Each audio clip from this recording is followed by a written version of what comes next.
নমস্কার, আমি ঈশিতা। আপনারা দেখছেন বোলপুর নিউজ টিভি। রইল আজকের সবচেয়ে বড় 20টি প্রধান খবর। দেখে নিন এক নজরে হেডলাইনগুলি।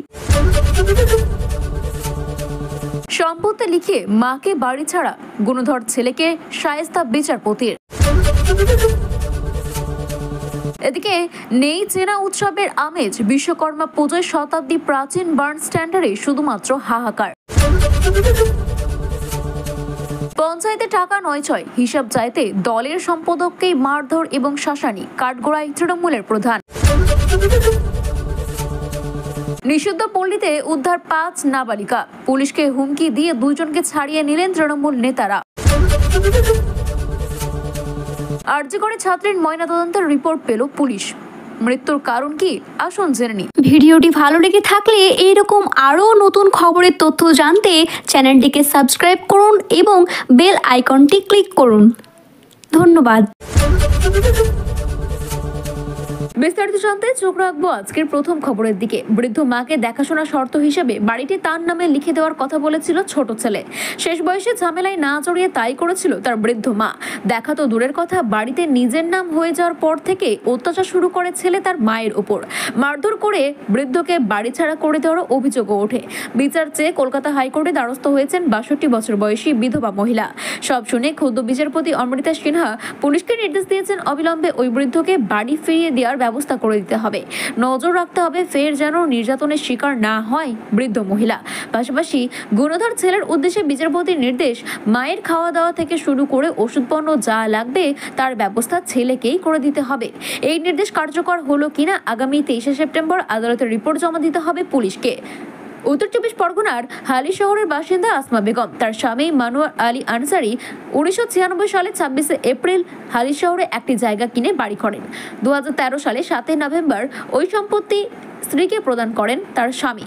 2014 সালে 16 অক্টোবর নিজের ছোট ছেলেকে সেই সম্পত্তি দেন তার মা। শর্ত ছিল ছেলে দেখাশোনা করবে তার মাকে। কিন্তু সম্পত্তি পাওয়ার পর থেকেই মা বাবা দুজনকেই নানান রকম ভাবে নির্যাতন করা হতো বলে অভিযোগ। খাবার না দেওয়া, শারীরিক নির্যাতনের পাশাপাশি জোর জবরদস্তি বাড়ি থেকে বের করে দেওয়ার চেষ্টাও করেছেন সে। মারধর করার অভিযোগও ওঠে। এই নির্যাতন বছরের পর বছর সহ্য করেছিল তারা। কিন্তু কিছুদিন আগে স্বামী মারা যাওয়ার পরে বৃদ্ধার ওপর ছেলের নির্যাতনের মাত্রা বেড়ে গিয়েছিল। শ্বশুর এবং শাল্যকে সঙ্গে নিয়ে মাকে মারধর করে বাড়ি থেকে তাড়িয়ে দেন গুণধর ছেলে। বৃদ্ধ মা গত বছর ডিসেম্বর মাসে ছেলেকে আবেদন নিবেদন করার বোঝানোর চেষ্টা করেছিল, কিন্তু তাতেও কোনো কাজ হয়নি। শেষ পর্যন্ত আইনজীবী মারফত চিঠিও প্রদান করে, কিন্তু তাতে পরিস্থিতি এতটুকু পরিবর্তন হয়নি। বাধ্য হয়ে চলতি বছরে নৈহাটি থানায় লিখিত অভিযোগ দায়ের করেন ছেলের বিরুদ্ধে।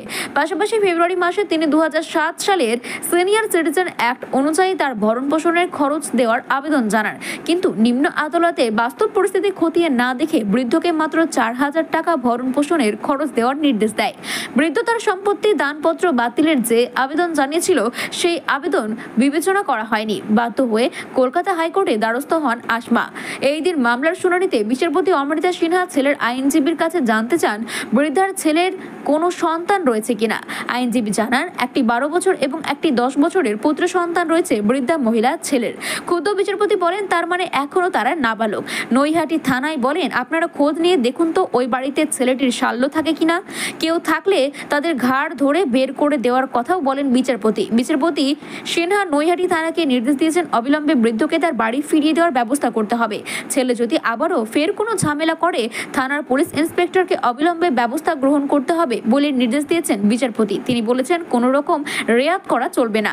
পাশাপাশি ছেলেকে নির্দেশ দিয়েছেন মায়ের খাওয়া দাওয়া এবং ওষুধপত্রের ব্যবস্থাও তাকেই করে দিতে হবে। শিল্পাঞ্চল মানে শিল্পের দেবতা বিশ্বকর্মার আরাধনা। একটা সময় দুর্গাপুজোকেও ছাপিয়ে যেত এই উৎসবের চেহারা, কিন্তু আজ বহু কলকারখানা শুধুমাত্র শ্মশানের নীরবতা। শতাব্দীর প্রাচীন বর্ণ স্ট্যান্ডার্ড কারখানার তেমনই শুদ্ধতা যেন গ্রাস করেছে আজ। একসময় এই কারখানায় 74টি ইউনিটে বিশ্বকর্মা পুজো হতো। চলতো এক বিভাগের সঙ্গে অন্য যোগের প্রতিযোগিতা। হইচই আনন্দ, খাওয়া দাওয়া থেকে শুরু করে 16,000 কর্মীর বাড়িতে মিষ্টির প্যাকেট। ভাবা যায় আজ সেইখানে শুধুমাত্র হাহাকার বিশ্বকর্মা পুজোর দিনে। শুনসান বার্ন স্ট্যান্ডার্ড ঘুরে দেখলো ইটিভি ভারত। বার্ন স্ট্যান্ডার্ডের ইতিহাস। 1918 সালে স্থাপিত হয় ইন্ডিয়ান স্ট্যান্ডার্ড ওয়াগন কারখানা। রেলের ওয়াগন তৈরি থেকে শুরু করে আরও বিভিন্ন ধরনের রেলের সরঞ্জাম এবং যন্ত্রপাতি তৈরি হতো ওই কারখানাতে। পরবর্তীকালে স্যার রাজেন্দ্রনাথ মুখোপাধ্যায়ের মার্টিন অ্যান্ড বার্ন কোম্পানি এই কারখানাকে অধিগ্রহণ করে নেয়। কারখানার নাম হয় বার্ন স্ট্যান্ডার্ড কারখানা। এই কারখানায় একটি শাখাও হাওড়াতে ছিল। 1976 সালে ওই কারখানা জাতীয়করণ হয়। 1984 সালের পর থেকে রেলওয়ে ওয়াগনের অর্ডার কমতে শুরু করে, কারণ সেই সময় খোলা ট্রেনের প্রথা শুরু হয়ে যায়, যার ফলে অনেক বেসরকারি কোম্পানিও রেলের ওয়াগন তৈরি করতে শুরু করে দেয়।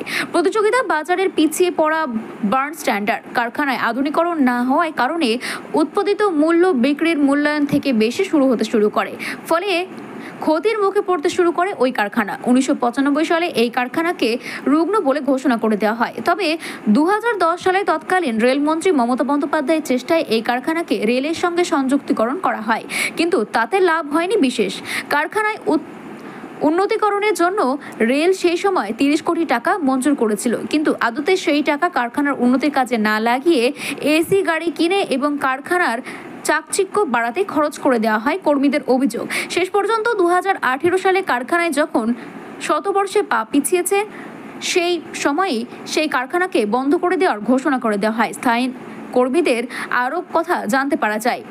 অস্থায়ী শ্রমিকদের বকেয়া টাকা বাকি রেখে কারখানা বন্ধ করে দেওয়া হয়। সেই বিশ্বকর্মা পুজো বার্ন স্ট্যান্ড আজ পুরোটাই থমথমে পরিবেশ। কারখানা যখন রামরাম বজাছিল তখন সেই কারখানায় 16,000 কর্মী কাজ করতেন বলেই কর্মীরা জানিয়েছেন।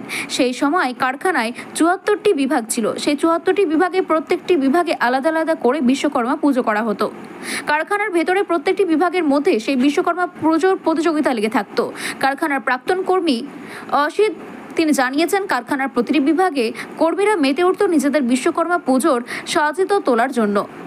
কার পুজো কত পরিষ্কার পরিচ্ছন্নভাবে সুন্দর করে ঘুরতে পারছে সেটি প্রাধান্য দেওয়া হতো। বিশ্বকর্মা পুজো থেকে কার্যত দুর্গাপুজোর উৎসব লেগে যেত কারখানা এবং শ্রমিকদের আবাসগুলিতে।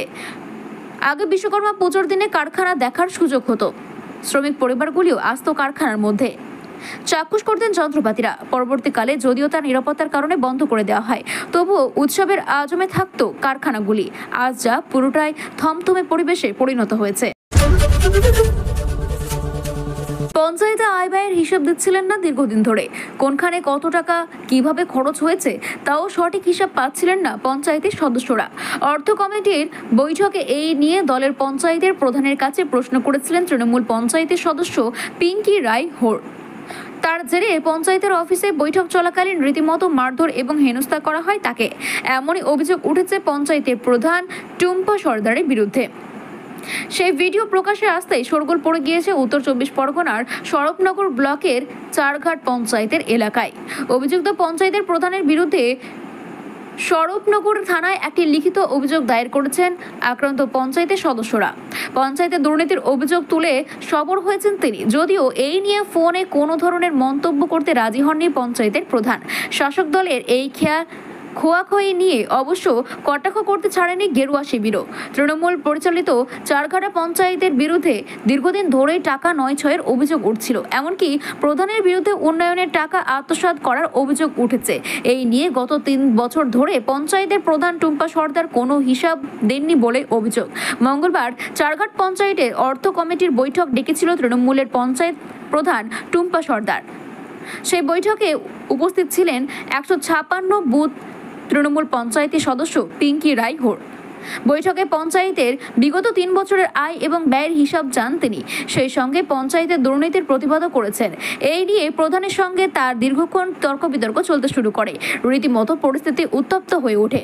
অভিযোগ এর পরেই মেজাজ অনেকটা খারাপ হয়ে যায়, পরিস্থিতি আরেকটি উত্তপের দিকে চলে যায়। তর্কতর্কের মধ্যে হঠাৎ পিঙ্কি রায় হোরের উপরে চওড়া হয়ে পড়েন তৃণমূলের নেত্রী টুম্পা সর্দার। সকলের সামনেই ওই পঞ্চায়েতের সদস্যকে তিনি মারধর এবং হেনস্থা করে বলে অভিযোগ। এমনকি আঙুল উঠিয়ে কথাবার্তা বলতেও শোনা যায় তাকে। নিষিদ্ধ পল্লী থেকে 5 জন পাচার হওয়ায় নাবালিকা সহ 9 মহিলাকে উদ্ধার করা হলো। ঘটনাটি ঘটেছে উত্তর দিনাজপুরের পঞ্জিপাড়ায়। গোয়ালপুকুর থানায় পঞ্জিপাড়া ফাঁড়ির পুলিশ এবং একটি স্বেচ্ছাসেবী সংগঠন যৌথ প্রচেষ্টার সকলে উদ্ধার করা হয়েছে। অভিযোগ, সকলকে উদ্ধার করে ফাঁড়িতে নিয়ে গিয়ে স্থানীয় বাসিন্দা সহ তৃণমূল কংগ্রেসের নেতার হুমকি দিয়ে দুইজনকে নাবালককে তাদের হাতে তুলে দিতে বাধ্য হয়েছে পুলিশ। পুলিশ সূত্রে জানা গিয়েছে, সোমবার সন্ধ্যাবেলায় পুলিশ এবং স্বেচ্ছাসেবী সংস্থা যৌথভাবে অভিযান চালায় পঞ্জিপাড়ার নিষিদ্ধ পল্লীতে। এরপরে সেখান থেকে 9 জন মেয়েকে উদ্ধার করা হয়েছে, তাদের মধ্যে 5 জন নাবালিকা। পুলিশের আতর্কিত অভিযানে যৌনপল্লী থেকে মেয়ে উদ্ধারের খবর ছড়িয়ে পড়ে।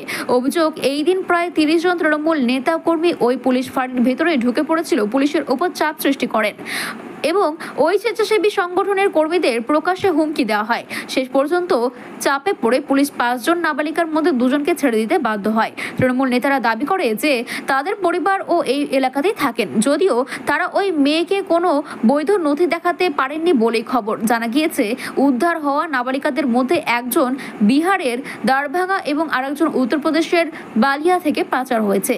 তাদের কাজের প্রলোভন দেখিয়ে পঞ্জিপাড়া যৌনপল্লীতে ঢুকে দেওয়া হয়। অভিযোগ, প্রায় 8 থেকে 9 মাস আগে অজ্ঞাত দালালেরা তাকে পঞ্জিপাড়ায় নিষিদ্ধ পল্লীতে বিক্রি করে দেয়। ওই স্বেচ্ছাসেবী সংগঠনের পক্ষে অরিজিৎ অধিকারী তিনি বলেছেন, সুনির্দিষ্ট তথ্যের ভিত্তিতে আমরা ইসলামপুর পুলিশ জেলা সুপারের সঙ্গে দেখা করি। তিনি 15 থেকে 20 জনের একটি পুলিশ টিম গঠন করে দেন এবং সেই টিমের সঙ্গে আমরাও ছিলাম। ওই দিন সন্ধ্যা নাগাদ যৌনপল্লীতে এই অভিযান চালানো হয়। সেখান থেকে ওই মেয়েদের আমরা উদ্ধার করে পুলিশ ফাঁড়িতে নিয়ে আসি। তিনি আরও জানান, পুলিশ ফাঁড়িতে পৌঁছানোর 15 থেকে 20 মিনিটের মধ্যে 200 জনেরও বেশি জনতা পুলিশ ফাঁড়িতে ঢুকে পড়েন। তাদের কথাবার্তা দেখে মনে হচ্ছিল তাদের মধ্যে অনেকেই তৃণমূল নেতা কর্মী। প্রায় 30 জন ভেতরে ঢুকতে লেগেছিল এবং হুমকিও দিতে চেয়েছিল। চাপে পড়ে পুলিশকে 2 জন নাবালিকাকে ছেড়ে দিতে বাধ্য হয়, যদিও তারা ওই 2 নাবালিকাকে কোনো উপযুক্ত নথি দেখাতে পারেননি। অস্বাভাবিকভাবে মৃত আরজিকর মেডিকেল কলেজের ফাইনাল ইয়ারের ছাত্রী মৃতদেহের ময়নাতদন্তের রিপোর্ট পেল পুলিশ। সেই রিপোর্টে মৃত্যুর কারণ হিসেবে মাত্রা অতিরিক্ত ওষুধ খাওয়া উল্লেখ করা রয়েছে বলেই পুলিশ সূত্রে খবর। ওই ছাত্রের মৃত্যুর কারণ সম্পর্কে পুরোপুরি নিশ্চিত হতে পুলিশের তরফে আরও কিছু পরীক্ষা নিরীক্ষার সিদ্ধান্ত নেওয়া হয়েছে। যদিও ওই ছাত্রীর অভিভাবকরা এখনও অভিযোগ করেছে মেয়েকে ঠান্ডা মাথায় পরিকল্পনা করে খুন করা হয়েছে। তারা পুলিশের তদন্তের রিপোর্টের দিকে তাকিয়ে রয়েছেন। সেই রিপোর্ট পাওয়ার পরে পরবর্তী পদক্ষেপ করবেন বলে জানিয়েছেন তারা। 13 সেপ্টেম্বর মাঝরাতে মালদা মেডিকেল কলেজ থেকে কলকাতা নিয়ে যাওয়ার পরে মারা যান আরজিকর মেডিকেল কলেজের MBBS কোর্সের ফাইনাল ইয়ারের ওই ছাত্রী। এই ঘটনায় তার মা ইংরেজবাজার থানায় মেয়ের প্রেমিকের তথা মালদা মেডিকেলের MBBS বিভাগের ফাইনাল ইয়ারের এক ছাত্রের বিরুদ্ধে খুনের অভিযোগ দায়ের করেন। তিনি জানান, গত 6 আগস্ট তার মেয়ে কলকাতা থেকে বাড়ি ফিরে। তারপর থেকেই সে কারোর সাথে কথাবার্তা বলছিল না, নিজেকে নিজের মতো একা করে রেখেছিল। বারবার প্রশ্ন করার পরে মেয়ে জানান সে 1 মাস ধরে অন্তঃসত্ত্বা। সেই কথা জানার পরে তার মেয়ের প্রেমিককে যোগাযোগ করেন তার মা। মেয়েকে বিয়ে করার প্রস্তাব দেন তিনি। এরই মধ্যেখানে মেয়ে ফের কলকাতা চলে যান। সেই সময় ছেলেটি মেয়েকে ভুল বুঝিয়ে ভবানীপুরের একটি নার্সিং হোমে নিয়ে গিয়ে মেয়ের গর্ভপাত করায়। এরপর থেকে তার মায়ের সঙ্গে দূরত্ব বাড়তে শুরু করে ছেলেটির। গত 5 সেপ্টেম্বর তিনি মেয়েকে নিয়ে কলকাতা থেকে বাড়ি ফেরেন। 8 তারিখও কথা বলা তার শেষ সময়। 12 তারিখে সে ফোন করে, অর্থাৎ তার প্রেমিক ফোন করে জানান তার মেয়ে মেডিকেলে ভর্তি রয়েছে। সেই খবর পেয়ে তিনি মালদা মেডিকেল কলেজে ছুটে আসেন। সেই দিন রাতে মেয়েকে নিয়ে কলকাতার উদ্দেশ্যে রওনা দেন তিনি, কিন্তু কিছুটা পথ যাওয়ার পরে তার মেয়ের মৃত্যু হয়। তিনি নিশ্চিত তার মেয়েকে ষড়যন্ত্র করে খুন করা হয়েছে। এই ঘটনায় তদন্তের নামে মৃত ছাত্রের প্রেমিক তথা মালদা মেডিকেল কলেজের ছাত্রকে গ্রেপ্তার করেছে পুলিশ। ওই ছাত্রের বাড়ি দক্ষিণ 24 পরগনার মহেশতলা থানা এলাকায়। আদালতের নির্দেশে বর্তমানে তিনি পুলিশের হেফাজতে রয়েছেন। তিনি দাবি করেছেন তিনি ওই ছাত্রীকে খুন করেননি, মাত্রা অতিরিক্ত ওষুধ খাওয়ার জন্যই মেয়েটির মৃত্যু হয়েছে। এর আগেও মেয়েটি একাধিকবার নিজেকে শেষ করার চেষ্টা করেছিল। অতিরিক্ত প্যারাসিটামল খেয়ে ফেলায় 10 সেপ্টেম্বর তিনি ওই ছাত্রীকে মালদা মেডিকেলে ভর্তি করেছিল। অবশ্য সেই দিন তাকে ছেড়ে দেওয়া হয়। 13 তারিখে তিনি এবং তার বন্ধুরা ছাত্রীটিকে মেডিকেলে ভর্তি করেন।